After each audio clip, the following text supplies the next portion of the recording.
और अरविंद केजरीवाल क्या कह रहा है ये सुन लेते हैं। इसके बाद हम ये समझ गए हैं कि आंदोलन बहुत बड़ा होना पड़ेगा। जो नीट वाला पूरा आंदोलन था उसमें मोदी जी को खुद निर्णय लेना था कि धर्मेंद्र प्रधान का इस्तीफा लेना है कि नहीं लेना। यहां पे तो ट्रंप का दबाव है और ट्रंप के सामने मोदी जी भीगी बिल्ली बन जाते हैं। मोदी जी की चलती नहीं है, मोदी जी की मजबूरियां हैं। तो अगर जनता को E20 से निस्तारा चाहिए, E20 से छुटकारा चाहिए, तो जनता को सड़कों पे उतरना पड़ेगा और बहुत बड़े स्केल पे उतरना पड़ेगा। आंदोलन जारी रहेगा। अब जो है वो जबरदस्ती कर रहा है कि अमेरिका से इथेनॉल खरीद के भारत में बेचो, इसलिए ये पूरा E20 आया हुआ है। आज हम पिटिशंस लेके गए थे, सारी पिटिशंस रस्सी से बांधी हुई थी, लेकिन किसी वजह से वो रस्सियाँ खुल गई, वहाँ पे कई सारी पिटिशंस इधर उधर हो गई।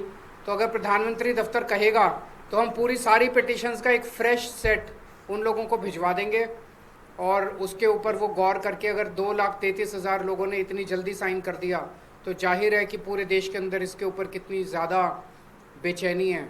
तो प्रधानमंत्री जी से हम यही निवेदन करना चाहते हैं कि आप अमेरिका से इथेनॉल खरीदना बंद कीजिए, ट्रंप के दबाव को बर्दाश्त करना सीखिए। पूरा देश सफ़र कर रहा है। अभी अभी पंजाब विधानसभा में प्रस्ताव पारित किया गया है कि E20 जो है वो विड्रॉ किया जाए। E20 जनता के खिलाफ है और प्रधानमंत्री जी को ट्रंप का दबाव नहीं मानना चाहिए।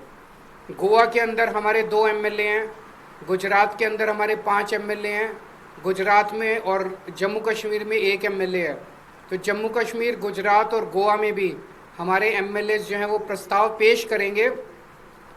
पास होगा कि नहीं होगा हमें मालूम है, क्योंकि वहाँ बीजेपी की गवर्नमेंट्स हैं इन दोनों राज्यों में, तो कम से कम गुजरात में और गोवा में, तो वो पास तो नहीं होने देंगे।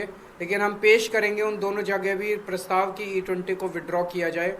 और आज जो मूवमेंट था, आज एक और पार्लियामेंट में भी इन्होंने प्रश्न रखा था संजय जी ने, और उसका जवाब आया ही, उसके बारे में ये थोड़ा सा बताएंगे। और इसके बाद हम ये समझ गए हैं कि आंदोलन बहुत बड़ा होना पड़ेगा। जो नीट वाला पूरा आंदोलन था उसमें मोदी जी को खुद निर्णय लेना था कि धर्मेंद्र प्रधान का इस्तीफा लेना है कि नहीं लेना। यहाँ पे तो ट्रंप का दबाव है और ट्रंप के सामने मोदी जी भीगी बिल्ली बन जाते हैं। मोदी जी की चलती नहीं है, मोदी जी की मजबूरियां हैं।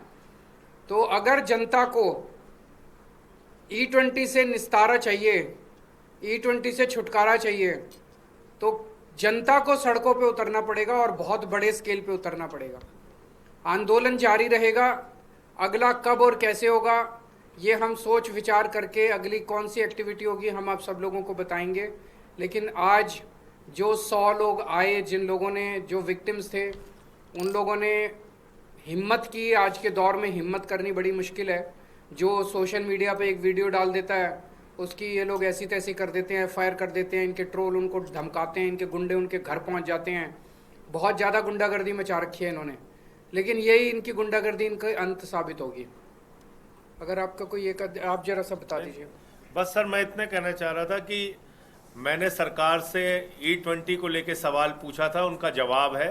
इसकी कॉपी आप लोगों को शेयर कर देंगे और इससे आपको स्पष्ट हो जाएगा कि सरकार जबरदस्ती आपके ऊपर एथेनॉल थोपना चाहती है और कारण बिल्कुल साफ, जो केजरीवाल साहब ने कहा कि ट्रंप की गुलामी करना है। उनके दबाव में सरकार को ये निर्णय लेना ही लेना है उनका कूड़ा खरीदने का। और ये जो 2 आर्ग्यूमेंट देते हैं, पहले कहते थे माइलेज कम नहीं होती, अब मान लिया माइलेज होती है जी कम, 6 से 9% होती है। पहले कहते थे इंजन खराब नहीं होता, अब कहते हैं नहीं, रबड़ के कंपोनेंट तो खराब होते हैं। अब कहते हैं फॉरेन एक्सचेंज बचता है। जब तुम इथेनॉल खरीदोगे यूएसए से, $2.5 बिलियन खर्चा करोगे, तो फॉरेन एक्सचेंज कहाँ से बचेगा? फॉरेन एक्सचेंज तो ज़्यादा खर्च हो रहा है। फिर कहते थे देश के किसानों को फायदा हो रहा है। किसानों को तो अमेरिका के किसानों को फायदा हो रहा है। ट्रंप अपने किसानों को बचाने के लिए इथेनॉल जबरदस्ती कर रहा है। वहाँ पे मेज से बनता है, किससे, वहाँ पे जो इथेनॉल है, तो वहाँ पे किसानों ने जबरदस्त उस पर दबाव डाला है ट्रंप के ऊपर। ट्रंप ने मोदी पे दबाव डाला रही, हमारे किसानों को बचाने के लिए इथेनॉल खरीदो। तो हमारे किसानों को थोड़ी फायदा हो रहा है, अमेरिका के किसानों को फायदा हो रहा है। तो बेसिकली केवल और केवल ट्रंप के दबाव में ये सारा खेल खेला जा रहा है, क्योंकि हमारा प्रधानमंत्री कमजोर प्रधानमंत्री है। Thank you.